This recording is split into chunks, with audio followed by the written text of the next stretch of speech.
اب جب یہ قبول کروا لیا کہ تمہارا بھی دل اس کے اوپر آیا تو سنو کیا کہا. اوفو قرآن کیا کہا بادشاہ مصر کی بیوی نے. آیا اور تو سن لو یوسف کو سامنے رکھ کر کیا کہا. اگر اس لڑکے نے اس نوجوان نے اگر میری بات نہ مانی, دھمکی دی, اگر اس نے میری بات نہ مانی اور میرا کہا نہ مانا اور جو چیز میں اس سے چاہتی ہوں اگر اس نے میرے مطالبے کو پورا نہ کیا تو اس کو میں سخت سے سخت سزا دلواؤں گی یا جیل میں سڑا دوں گی, جیل بھیج کر رہوں گی. یہ جیل میں سڑے گا, یہ جیل میں جائے گا, لمبی مدت تک جیل میں رہے گا, جیل میں اس کو سڑوا دوں گی. اور جب یوسف علیہ السلام نے سنا کہ بادشاہ مصر کی بیوی نے میری مالکن نے یہ کہہ دیا کہ میں اس کو جیل میں سڑا دوں گی, تکلیف پہنچاؤں گی, تو جانتے ہو یوسف علیہ السلام نے کیا کیا. آسمان پر نظریں ڈالی اور اللہ سے دعا کی. جب یوسف اللہ سے دعا کر رہے تھے تو اس دعا میں بھی عورتوں کے مکر و فریب اور چال کا ذکر کر رہے تھے. اور یوسف نے جو دعا کی وہ کیا دعا کی, رب السجن احب الی مما یدعوننی الیہ. اے میرے رب مجھے جیل میں جانا زیادہ محبوب ہے, مجھے جیل میں جانا زیادہ پسند ہے, مجھے جیل میں جانا گوارا ہے, لیکن وہ کام کرنا گوارا نہیں جس کام کی طرف یہ عورتیں مجھے بلا رہی ہیں. یدعوننی الیہ, جس کام کی طرف یہ مجھے بلا رہی ہیں. پتا چلا کہ ایک عورت نہیں بلا رہی تھی, ساری عورتیں کی چاہ رہی تھی کہ یوسف میرے ساتھ دھوکا نہ کر لے, یوسف میرے ساتھ قائم دے دے اور مجھے وقت دے دے. اس لیے یدعوننی جمع مؤنث غائب کا صیغہ استعمال ہوا ہے. کیا کہا, اے اللہ مجھے جیل میں جانا زیادہ پسند ہے, مجھے جیل میں سڑ جانا پسند ہے, مجھے جیل کی زندگی گوارا ہے, مجھے جیل کھانا پسند ہے, لیکن وہ کام کرنا پسند نہیں ہے جس کام کی طرف یہ عورتیں مجھے بلا رہی ہیں اور مجھے دعوت دے رہی ہیں.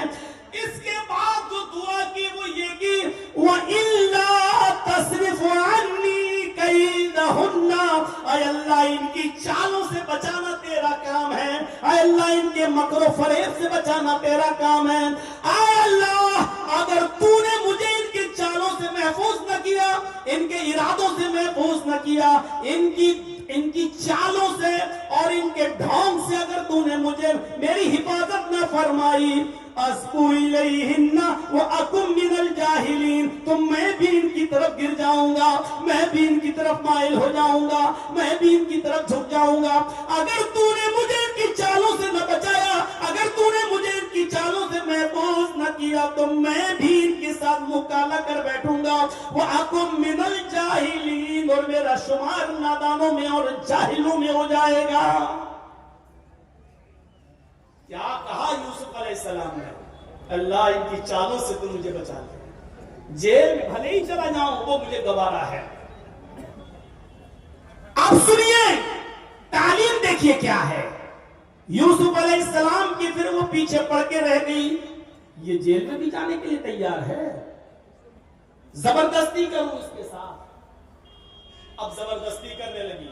کیا کہا, یوسف ادھر آؤ, چلو ایک کام ہے. قرآن کہتا ہے اندر لے گئی, یہ دروازہ بند, اور اندر لے گئی, دوسرا دروازہ بند, اور اندر لے گئی, تیسرا دروازہ بند, کئی دروازوں کے اندر لے گئی. اور جب لاسٹ والے کمرے میں پہنچی تو کہنے لگی, اے یوسف آؤ, اچھا موقع ہے, ایک خوبصورت عورت تمہارے پاس ہے, تنہائی کا موقع ہے, آؤ آؤ میرے قریب آؤ. یوسف کو جب اپنے قریب بلانے لگی تو یوسف علیہ السلام نے کہا, معاذ اللہ, اللہ کی پناہ, میں یہ کام نہیں کر سکتا. وہ اٹھی, یوسف بھاگے. قرآن دیکھیے, یوسف علیہ السلام نے دروازہ کھولا, آگے بڑھے, یہ بھی آگے بڑھی, دوسرا دروازہ کھولا اور آگے بڑھے, آخری دروازے پہ پہنچ گئے. پہنچتے پہنچتے اس عورت نے یوسف کے دامن کو پیچھے سے پکڑا اور یوسف دروازہ پکڑے ہوئے تھے ایسے. یوسف دروازہ پکڑے ہوئے تھے پہلے سے, اور جیسے کھینچا اس عورت نے اپنی طرف، بادشاہ مصر کی بیوی نے اپنی طرف یوسف کو کھینچا تو یوسف کا کرتا پیچھے سے پھٹتا چلا گیا. کون یہ خطرناک لائٹ مار رہا بھائی؟ یہ لائٹ لڑکیوں پہ ماری جاتی ہے، تو مجھ پہ مار رہے ہو. اتنی بھی عقل نہیں ہے تمہیں؟ ضرور کوئی چھچورا ہے جس کو اس کے باپ نے تربیت نہیں دی. میرے بھائیوں، جیسے ہی کھینچا یوسف زمین پر گرے، سامنے دروازہ کھل گیا، کیونکہ یوسف دروازے کو پکڑے ہوئے تھے. اس نے پیچھے سے کھینچا، کرتا پھٹا، ایسے گرے، دروازہ کھل گیا، یوسف زمین پر گرے. سامنے بادشاہ کھڑا ہے.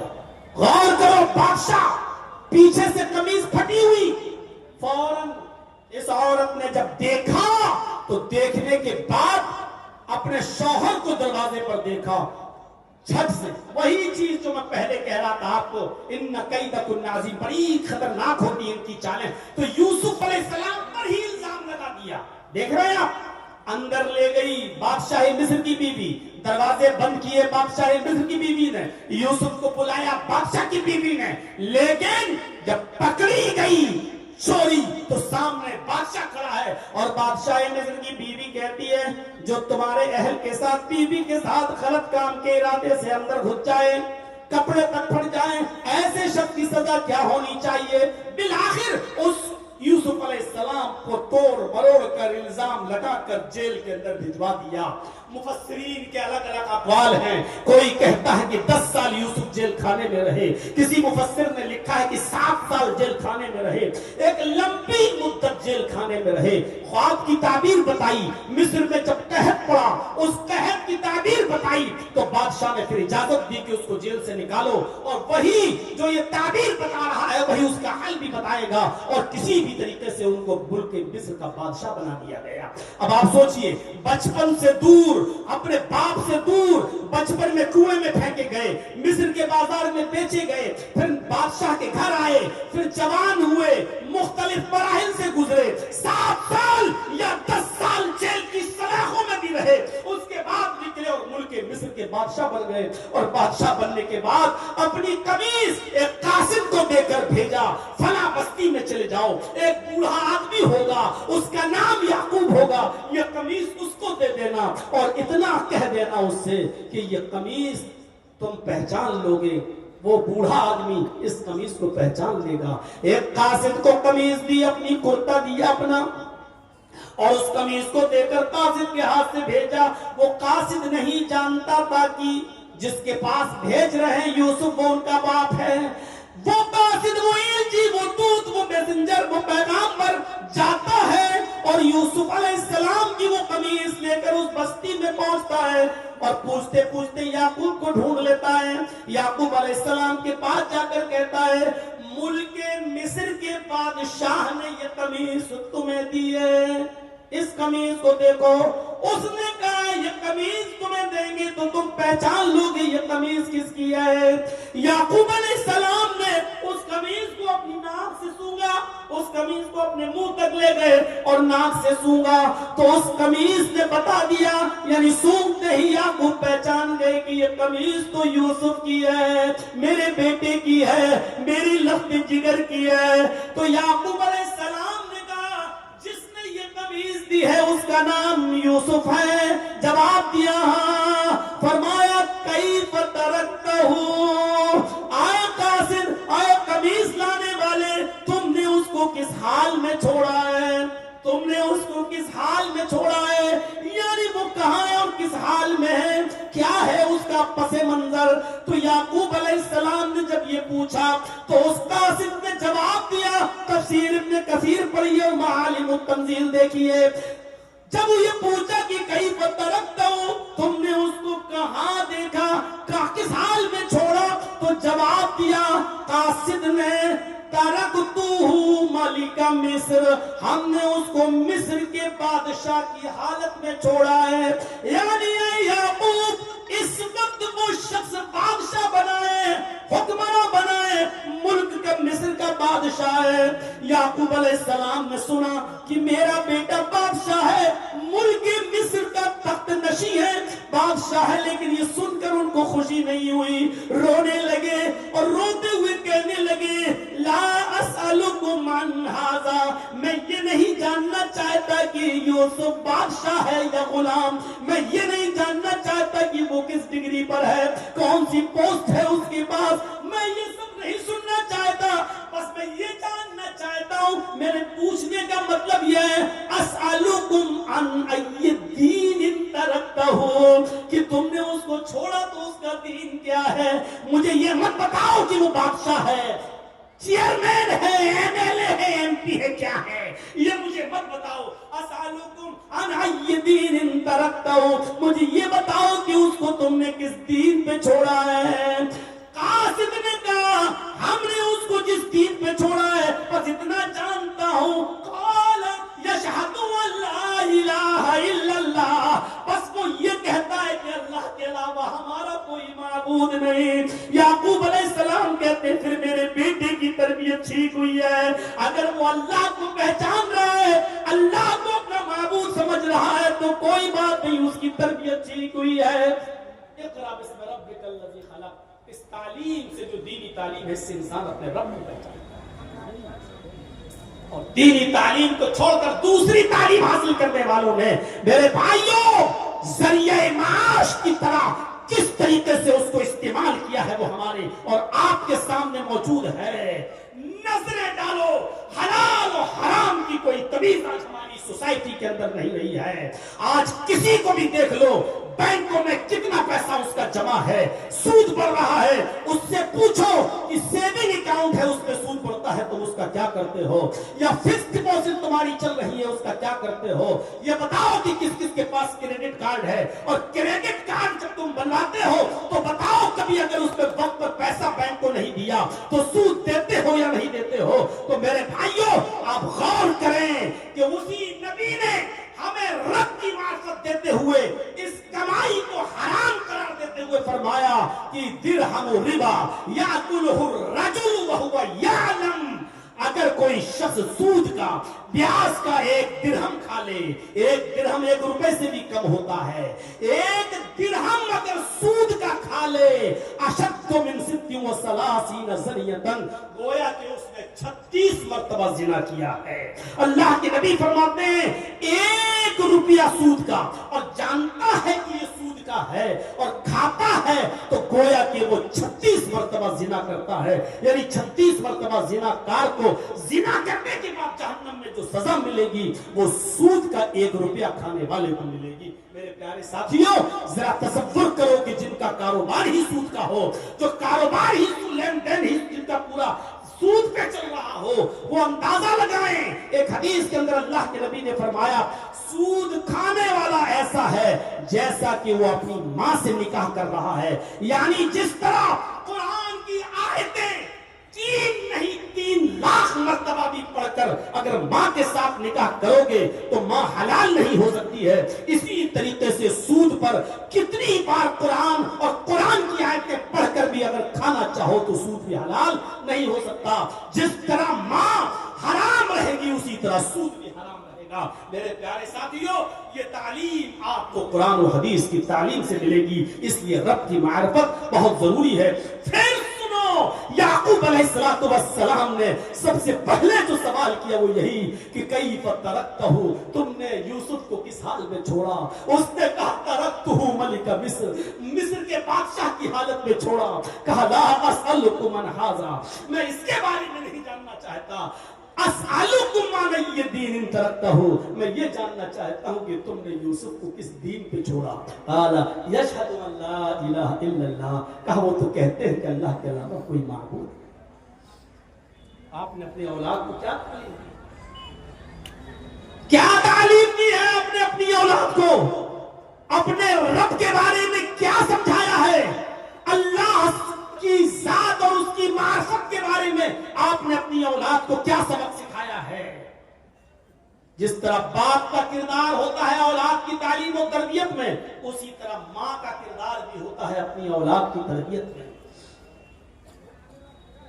آپ نے سنا ہے ایک ڈاکو تھا، ایک ڈاکو ہمارے اتر پردیش میں، جس کا نام تھا سلطان ڈاکو، بہت مشہور ڈاکو تھا،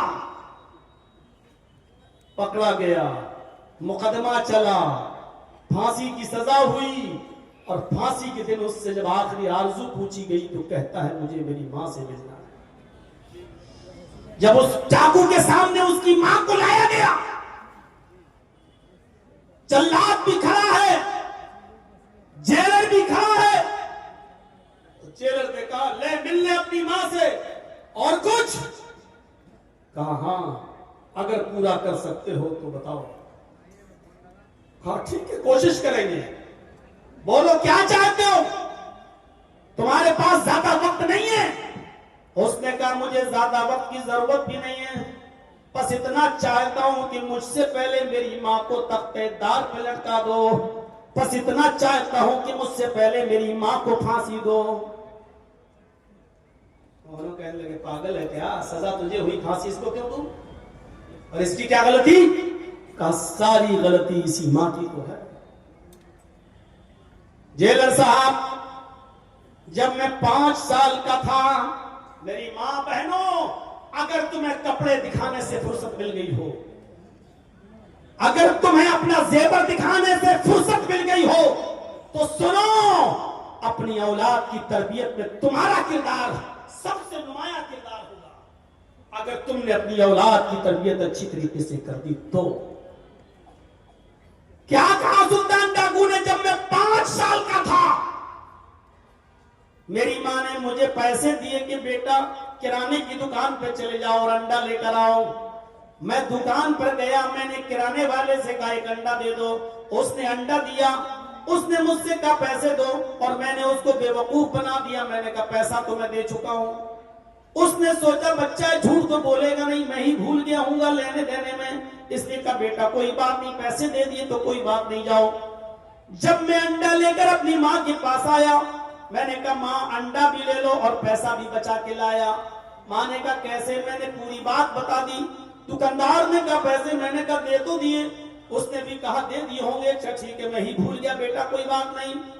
ماں نے مجھے سینے سے لگایا جیلر صاحب، اور میری پیٹھ تھپتھپا کے کہا بیٹے اس غریبی میں تم نے ایک ٹائم کا کھانے کا انتظام کر دیا، اب یہ پیسہ شام کے کھانے کے کام آ جائے گا، یہ پیسے میں شام کی سبزی آ جائے گی۔ جیلر صاحب اسی دن سے میرا حوصلہ بڑھتا ہے، اسی دن سے میرا حوصلہ بڑھتا ہے، میں چھوٹی موٹی چوریاں کر کے لانے لگا، اور میری ماں مجھے پیٹھ تھپتھپانے لگی، پھر میں بڑی بڑی چوریاں کرنے لگا، اور پھر بڑا ہوتا گیا، پھر ایک بہت بڑا ڈاکو بن گیا، پھر سرے عام لوٹ کرنے لگا، اور جو مال نہیں دیتا تھا اس کا مرڈر کرنے لگا، کھنجر سے، چھری سے، چاقو سے اس کو مارنے لگا۔ کسی کا قتل کر دینا میرے لیے معمولی بات ہو گئی، بس مجھے مال چاہیے، اگر آسانی سے کوئی دے دیتا تو ٹھیک ہے، نہیں دیتا تو اس کو قتل کر کے میں اس کا مال چھین لیتا تھا۔ جیلر صاحب میں پکڑا گیا، مقدمہ چلا اور مجھے پھانسی کی سزا سنائی گئی، اور آج مجھے پھانسی دی جا رہی ہے۔ اگر میری ماں نے اسی وقت جس وقت میں انڈا لے کر آیا تھا اور پیسہ میں نے اپنی ماں کے ہاتھ میں دیا تھا، اسی وقت اگر میری ماں نے میرے گال پر ایک تھپڑ مارا ہوتا اور مجھے پکڑ کر دکاندار کے پاس لے گئی ہوتی اور پیسہ میرے سامنے دکاندار کو واپس کر کے کہا ہوتا بھائی میرے بیٹے سے غلطی ہو گئی ہے، میں نے اس کو سزا دی، پیسہ تمہیں دے کر نہیں آیا تھا، یہ لو پیسہ، اگر اسی وقت اس نے مجھے تھپڑ مار کر پیسہ واپس کر دیا ہوتا تو اس تھپڑ کے اثر سے میں اتنا بڑا چور اور ڈاکو نہیں بنتا۔ مجھے اس منزل تک اور اس مقام تک پہنچانے والی میری ماں ہے، اگر مجھے پھانسی دی جا رہی ہے تو مجھے پھانسی کے تختے پر پہنچانے والی ماں کو زندہ کیسے چھوڑا جا رہا ہے؟ میری ماں، میری بہنوں، اگر تم نے میری بات سنی ہے تو اندازہ لگاؤ ایک عورت کا کردار کیا ہوتا ہے، اس نے اپنی بچے کو کیسی تربیت دی اور بچہ کیا بن گیا۔ اور اس کے برعکس دوسرا واقعہ آپ کے سامنے آنا چاہیے، شیخ عبد القادر جیلانی بغدادی رحمت اللہ علیہ کا، جن کو آج مسلمانوں کا ایک بہت بڑا طبقہ پیران پیر کہتا ہے، پیران پیر، بلکہ ان کو دستگیر تک کہہ دیتا ہے۔ دستگیر، جانتے ہو دستگیر کس کو کہتے ہیں؟ اللہ کو گرنے سے بچانے والا دستگیر۔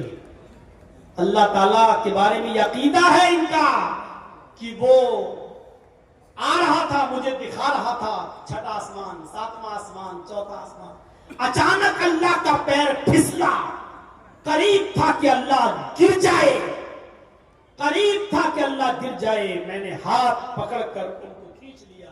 اس دن سے نام پڑ گیا عبد القادر دستگیر۔ اللہ پھسل گیا، اللہ گر گیا، اور اللہ کو گرنے سے بچانے والے کون تھے؟ جن کے عقیدے یہ ہوں ان سے کیا توقع رکھی جائے گی۔ عبد القادر جیلانی کی عمر جب 12 سال کی تھی تو یہ قافلے والوں کے ساتھ جا رہے تھے، ماں نے 40 اشرفیاں ان کے کرتے کے استر میں سل دی اور کہا بیٹے تم جا تو رہے ہو، ان کے ساتھ رہنا، الگ مت ہونا، اور یاد رکھنا حالات کتنے بھی خراب ہوں، کتنے بھی نازک حالات ہوں، کتنی بھی بری کنڈیشن ہو، کیسے بھی حالات ہوں، لیکن بیٹے جھوٹ کبھی مت بولنا، چاہے کتنے برے حالات پیدا ہو جائیں تم جھوٹ مت بولنا، ہمیشہ سچ بولنا، جھوٹ مت بولنا۔ یہ نصیحت کر کے ماں نے اپنے بیٹے کو 12 سال کے بچے کو رخصت کر دیا۔ یہ قافلہ رواں دواں ہو گیا، چلنے لگا، اور جب یہ کہیں گزر رہا تھا صحرا اور جنگل سے، وہی ڈاکو چھپے ہوئے تھے چور، ان چوروں نے اس قافلے پر حملہ کر دیا، سب کا مال لوٹ لیا۔ اس بچے کے پاس سے بھی ایک چور گزرا اور کہنے لگا اے لڑکے تیرے پاس بھی کچھ ہے، اے بچے تیرے پاس بھی کچھ ہے؟ عبد القادر جیلانی نے کہا ہاں میرے پاس بھی ہے۔ چور آ گیا قریب، کیا تیرے پاس بھی ہے؟ کہا کیا ہے؟ کہا 40 اشرفی۔ ارے کہاں ہے بھائی، مجھے تو نہیں دکھ رہی ہیں، کہاں ہے؟ کہا یہ کرتے کے استر میں۔ اس کو ادھیڑ کر دیکھا تو 40 اشرفی ملتی ہیں۔ چور دنگ رہ گیا، بیٹا یہ تو یہاں چھپی ہوئی تھی، ہم تو یہاں تک پہنچ بھی نہیں پاتے، اور تم تو اتنے چھوٹے بچے ہو کہ تمہاری تلاشی بھی کوئی نہیں لیتا، یہ بتاؤ تم جب یہ پیسہ، جب یہ اشرفیاں چھپی ہوئی تھی تو تم نے بتا کیوں دیا؟ کیا جواب دیتا ہے وہ بچہ؟ میری بہنوں سنو اور میری قوم کی بیٹیوں سنو، میری ماں سنو۔ اس بچے نے جواب دیا کہ جب میں گھر سے نکل رہا تھا تو میری ماں نے مجھے نصیحت کرتے ہوئے فرمایا بیٹے حالات کتنے بھی نازک ہوں، کتنے بھی ناگفتہ ہوں، کتنے بھی خراب ہوں، لیکن جھوٹ کبھی مت بولنا۔ جب تم نے مجھ سے پوچھا کہ تمہارے پاس بھی کچھ ہے تو میں نے کہہ دیا ہاں۔ جب پوچھا کیا ہے تو میں نے کہا 40 اشرفی۔ میں اپنی ماں کا کہنا کیسے ٹھکرا سکتا تھا جبکہ میری ماں نے یہ کہا تھا کہ حالات کتنے بھی خراب ہوں لیکن بیٹے جھوٹ کبھی مت بولنا، اس لیے میں نے سچ سچ بتا دیا۔ اس چور نے کہا واہ تو اپنی ماں کا اتنا کہنا مانتا ہے، اور میری تو ساری زندگی اسی چوری اور ڈکیتی میں گزر گئی، میں نے تو آج تک اپنے رب کی فرما برداری نہیں کی، میں کتنا بڑا نکما اور کمینہ انسان ہوں۔ وہ اس بچے کو لے کر اپنے سردار کے پاس گیا اور پورا واقعہ بتایا۔ سردار کے اوپر بڑا اثر ہوا، اس نے سارے چوروں کو حکم دیا کہ ان لوگوں کا لوٹا ہوا مال واپس کر دو اور سب توبہ کرو، اور آج کے بعد کوئی بھی نافرمانی نہیں کرے گا اپنے رب کی۔ سب نے اللہ کے حضور سچی توبہ کی اور دعا کی، اللہ کے سامنے گر گرائے اور روئے۔ تو میرے بھائیوں ایک بچے کے سچ بولنے سے سارے کے سارے چوروں نے اللہ سے توبہ کر کے صحیح راستہ پکڑ لیا۔ اس بچے کو صحیح تربیت دینے والی بھی ایک ماں تھی۔ ماں کا کردار بڑا عجیب ہوتا ہے، ماں کا کردار۔ ماں چاہے تو اپنے بچے کو ڈاکو بنا دے، اور ماں کی تربیت چاہے تو اپنے بچے کو ایسا بنا دے کہ وہ وقت کا ایک بہت بڑا ولی اللہ بن جائے، وقت کا ایک بہت بڑا مجاہد بن جائے، وقت کا بہت بڑا خدا ترس بن جائے۔ میرے بھائیوں یہ آج امام کعبہ کو جو آپ دیکھتے ہو، یہ سدیس صاحب جن کی قیادت آپ سنتے ہیں، ان کے بارے میں قصہ معلوم ہے، یہ کوئی شرارت کر رہے تھے تو ماں نے غصے میں بد دعا دی۔ آج کی مائیں کیا بد دعا دے گی؟ مر جا کتے، دکھتا نہیں کتے، ستاتا ہے کتے۔ آج یہ بد دعا دیتی ہے ماں، مر جا نالائق بے شرم، اس طریقے کی۔ اور یہ قاری سدیس ان سے غلطی ہوئی، ماں کو پریشان کر رہے، ماں نے پکڑ کے تھپڑ لگایا اور بد دعا نہیں دی۔ اس غصے میں بھی دعا نکلی ماں کی زبان سے تو یہ نکلی جا اللہ تجھے کعبے کا امام بنانا، اللہ کرے کہ تو کعبے کا امام بن جا. اس غصے میں بھی ماں کی زبان سے جملہ نکلا تو کیا نکلا؟ اللہ تجھے کعبے کا امام بنا دے. نہ جانے کون سے وقت میں اس کی زبان سے یہ دعا نکلی اور آج وہ بچہ بڑا ہو کر آج خانہ کعبہ کا امام ہے، اس مکے کا امام ہے. ہماری ماں بہنوں سنو، یہ تربیتیں ہوتی ہیں ماں کی اپنی اولاد کے تعلق سے. آج ہماری تربیت کیا ہے؟ آج ہماری تربیت کیا ہے؟ ارے ابن ربیعہ کا واقعہ سنے ہو؟ تاریخ خطیب بغدادی پڑھیے، خطیب بغدادی نقل کرتے ہیں ابن ربیعہ کے باپ ربیعہ ابن الفروخ تھے. بیٹا پیٹ میں ہے، حمل ہے، 1-2 مہینہ باقی ہے بچہ پیدا ہونے میں، لیکن سفر پیش آ گیا. ان کو سفر پہ جانا تھا. 20,000 دینار اپنی بیوی کو دیتے ہیں ربیعہ اور کہتے ہیں کہ لو میں خرچے کے طور پر یہ 20,000 دینار دے کر جا رہا ہوں. مجھے آنے میں 2 مہینے بھی لگ سکتے ہیں، 1 سال بھی لگ سکتا ہے، سفر لمبا ہے، 2-3 سال بھی لگ سکتے ہیں، میں جا رہا ہوں. ربیعہ اپنی بیوی کو 20,000 دینار دے کر چلے جاتے ہیں، لیکن ربیعہ کو لوٹنے میں 27 سال لگ گئے. 1 سال نہیں، 2 سال نہیں، 3 سال نہیں، پورے 27 سال کے بعد ربیعہ ابن الفروخ جب لوٹ کر آئے تو اس زمانے میں یہ حدیث بھی ہے. اب تو خیر موبائل کا زمانہ ہو گیا ہے، آپ کہیں باہر سے ہیں تو اپنے گھر جانے سے پہلے فون کر دیں اپنی بیوی کو کہ میں آ رہا ہوں اور اس وقت تک گھر پہنچ جاؤں گا. جانتے ہو اپنے گھر میں اپنی بیوی کو یہ کہہ دینا ضروری ہے. کیوں؟ پتہ نہیں بیوی کس کنڈیشن میں بیٹھی ہو اور آپ 1 مہینے 2 مہینے کے بعد سفر سے آ رہے ہو اور دیکھو کہ کچن میں گھسی ہوئی ہے سلوار اور پراگندہ حال ہے، بال بکھرے ہیں اور کچھ اس نے تیاری نہیں کی ہے اور آپ گھر میں گھسو بڑے ارمانوں کے ساتھ اور بیوی کا چہرہ سوچ رہے ہوگے کہ ملے گی ہیما مالنی. گھر میں گئے تو دیکھا چڑیل، اس کا چہرہ منہ اب آپ کی غصے میں ہے طلاق. میں تو آیا ہوں سوچ کے کچھ اور تو بھتنی بنی بیٹھی.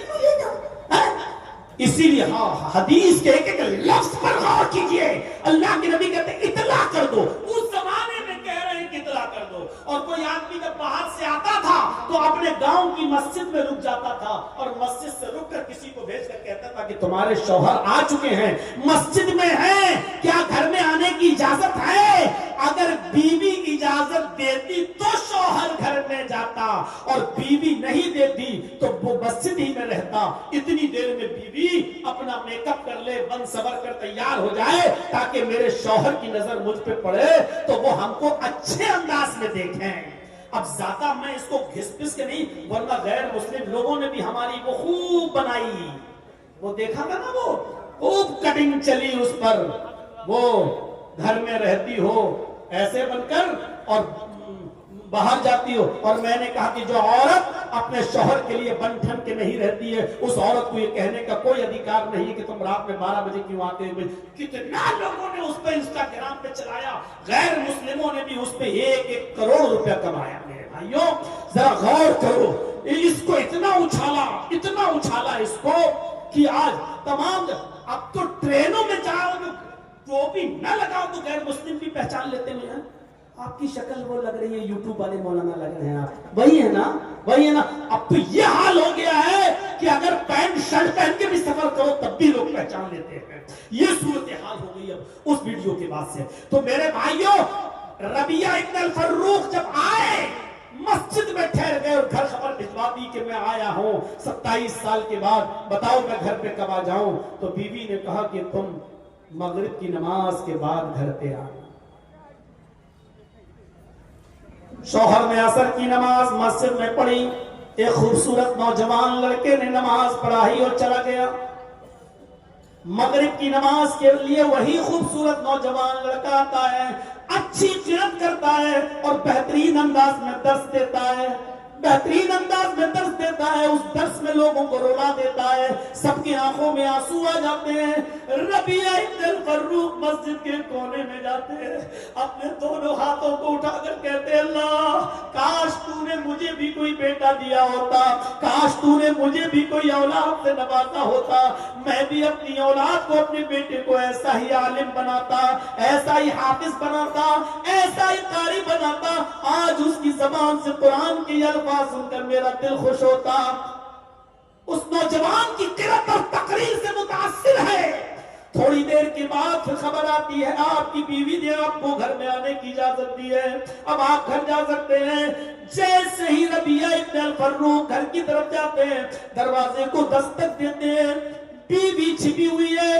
بیٹے نے دروازہ کھولا جو اب 26 سال کا ہو چکا ہے. جب اس نے دروازہ کھولا تو سلام کیا ربیعہ ابن الفروق نے, السلام علیکم. بیٹے نے جواب دیا وعلیکم السلام. ربیعہ نے بیٹے کو دیکھا کہ یہ وہی بچہ ہے جو مسجد میں عصر کی نماز پڑھا رہا تھا اور مغرب میں خوبصورت انداز میں قرات کر رہا تھا. ربیعہ چونکے اور پھر سوچا کہیں کرایہ دار تو نہیں ہے, کہیں کرائے کے مکان میں تو نہیں رہتا ہے.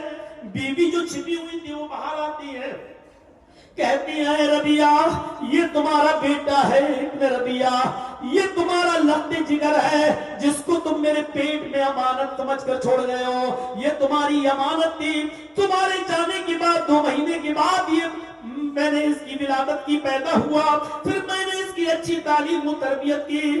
ربیعہ نے جب دیکھا کہ یہ میرا بیٹا ہے تو آسمان پہ نظریں ڈالی, کہا اللہ میری دعا مانگنے سے پہلے ہی تو نے قبول فرما لی, اور میں جیسی اولاد چاہتا تھا وہ اولاد تو نے مجھے عطا فرمائی. پھر وہ دونوں میاں اور بیوی اپنے روم میں جاتے ہیں, اور جانے کے بعد شوہر نے کہا میری بیوی 20,000 دینار میں تمہیں دے کر گیا تھا, کچھ بچا یا نہیں. بیوی نے کہا اب یہ بتاؤ کہ 20,000 دینار تمہیں زیادہ محبوب ہے یا اس بچے کی تعلیم, اس بچے کی تربیت جو میں نے اس بچے کے اوپر خرچ کیا ہے. فرمایا میری بیوی تو نے 20,000 دینار کو ضائع نہیں ہونے دیا, 20,000 دینار کو تو نے برباد نہیں کیا, تو نے اس کو صحیح جگہ پہ لگایا, تو نے اس کو صحیح مقام پر خرچ کیا. اللہ نے مجھے صالح اور نیک اولاد اور عالم و فاضل و قاری کی شکل میں مجھے دے دی, یہ بہت بڑی امانت ہے. اے میری بیوی تو نے میری امانت کا صحیح استعمال کیا ہے. میرے بھائیوں ایک عورت اگر چاہے تو شوہر کی غیر موجودگی میں بھی اپنے بچے کی تربیت کر سکتی ہے. اسکولوں میں تربیت نہیں ملے گی, کالجز میں تربیت نہیں ملے گی, بڑے بڑے ڈگری کالجز میں تربیت نہیں ملے گی. کیوں؟ اگر کالجز اور ڈگری کالج اور اسکولوں میں اور میڈیکل کالجوں میں اگر تربیت ملی ہوتی تو آج بڑے بڑے پڑھے لکھے لوگ پینٹ کی چین کھول کر گدھے اور کتے کی طرح سڑکوں کے کنارے پہ کھڑے ہو کے پیشاب کرتے ہوئے نظر نہیں آتے. آج ان کا کھڑے ہو کر سڑکوں پر کھڑے ہو کر پیشاب کرنا یہ بتاتا ہے کہ انہوں نے صرف ڈگریاں حاصل کر لی ہے, تربیت نہیں. تربیت ماں کی گود سے ملتی ہے. مدرس لیپ از فرسٹ کالج فار چلڈرن. ماں کی گود یہ بچے کا پہلا مدرسہ ہے. اگر بچہ ماں کے پیٹ سے تربیت حاصل کر کے نہیں نکلا تو زندگی میں کہیں تربیت حاصل نہیں کر سکتا ہے. اور یہ تربیت ملے گی مدرسوں سے, یہ تربیت ملے گی تمہیں ماں کے گود سے.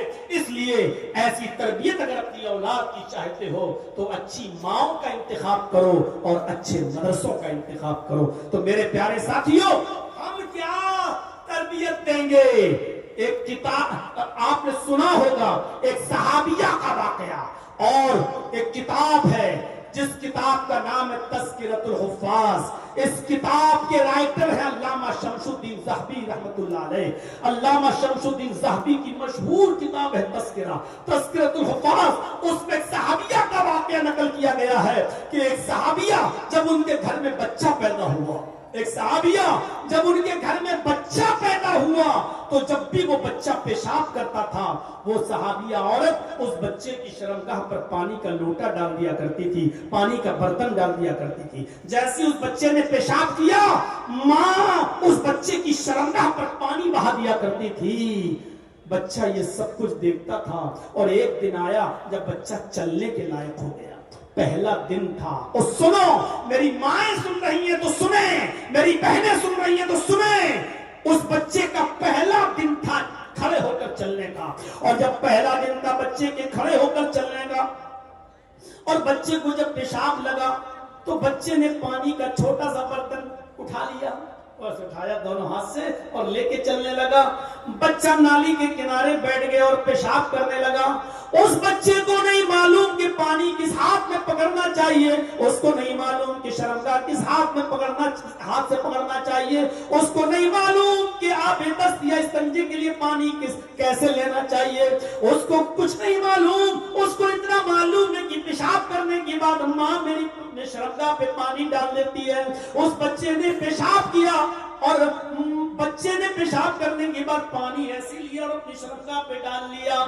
ماں یہ منظر دیکھ رہی ہے کہ میرے بچے نے پیشاب کیا اور پانی لے کر اس نے اپنی شرمگاہ پہ ڈال لیا، تو دور سے ہی روتے ہوئے کہتی ہے فزتو برب الکعبہ، کعبے کے رب کی قسم میں کامیاب ہو گئی، کعبے کے رب کی قسم میں کامیاب ہو گئی۔ میں اپنے بچے کو جو سکھانا چاہتی تھی سکھا دی، میں اپنے بچے کو جو تعلیم دینا چاہتی تھی دے دی، میں اپنے بچے کو جو بتانا چاہتی تھی وہ بتا دی۔ اب اگر میری روح بھی نکل جائے تو مجھے پرواہ نہیں، اس لیے کہ میں اپنے بچے کو جو تربیت دینا چاہتی تھی وہ تربیت دے دی۔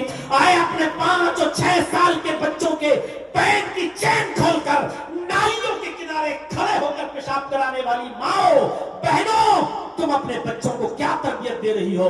آج تمہاری گود میں پلنے والی 10 سال کی لڑکیاں بھی کیسے کپڑے پہن رہی ہیں، 12 سال کی بچیاں کیسے کپڑے پہن رہی ہیں، اور تو اور مجھے نہیں معلوم کہ تمہارے جھارکھنڈ کا کیا حال ہے۔ آؤ لکھنؤ کی سرزمین پر بڑے بڑے حاجیوں، بڑے بڑے نمازیوں، بڑے بڑے ملا مولویوں اور قاریوں اور حافظوں کی بیٹیاں جن کی عمر 18 19 20 سال کی ہو چکی ہے، لکھنؤ یونیورسٹی اور ایسے ہی دوسرے کالج میں پڑھنے والی یہ حاجیوں، نمازیوں کی اور مولویوں کی اور قاریوں کی لڑکیاں آج انسٹاگرام پر ریل بنا رہی ہیں، سروں سے دوپٹے ان کے اتر چکے ہیں، اڑیاں ہیں، آدھے ننگے کپڑے اور چست لباس میں ڈانس کر رہی ہیں، ڈانس کر رہی ہیں اور ناچ رہی ہیں، اور اپنے سینے کا حصہ دکھا کر انسٹاگرام پہ پیسے کما رہی ہے، اور بے غیرت باپ اپنی بیٹی کے اس کارنامے کو ترقی کہتا ہے،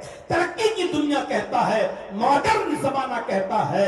اس سے بہتر تھا کہ تو مر جاتا، حاجی نہ کہلاتا، اس سے بہتر تھا کہ تو مر جاتا، مولوی نہ کہلاتا، اس سے بہتر تھا کہ تو مر جاتا، قاری نہ کہلاتا۔ میرے بھائیوں، یہ لکھنؤ کی سرزمین پر یہ سارے منظر انسٹاگرام پر دیکھے جا سکتے ہیں، اور یہ سب ہو رہا ہے۔ اس لیے ماؤں کی ضرورت ہے کہ اچھی تربیت دے اپنی اولاد کو۔